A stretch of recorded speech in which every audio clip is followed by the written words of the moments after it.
Okay, here's the deal.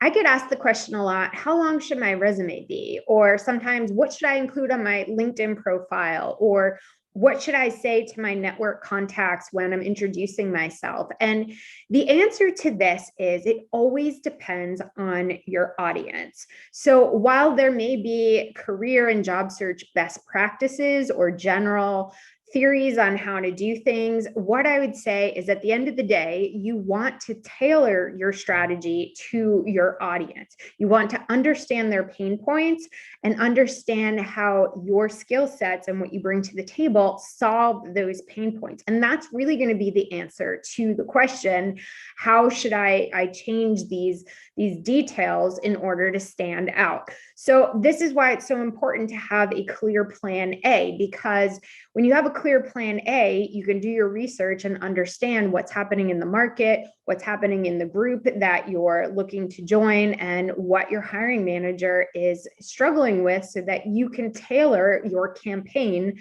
to showing quickly how you can solve that problem, because we all have a short attention span. And if you're in a job search, people aren't going to spend 10 minutes looking at your credentials. They're probably going to spend seconds. So you want to think about, in my industry, with the team I'm looking at in the current market for what I'm looking to do, how can I quickly put together a strategy that will show the hiring manager or the hiring team very quickly that I'm worth bringing in to learn more about. So while you may think that there's a best practice and you're going to use this best practice, or there's something in your background that has always worked to get you where you want to go, so you're going to include that, you really need to consider who's my audience and what do they want to see, because sometimes your most impressive skill isn't the most relevant. So you might want to put your most relevant front and center, or sometimes the industry you're going into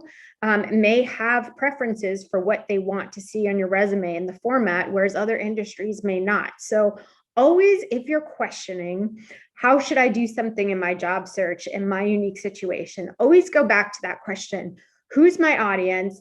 And what do I need to do to show them quickly that I'm the person who can solve their greatest challenges?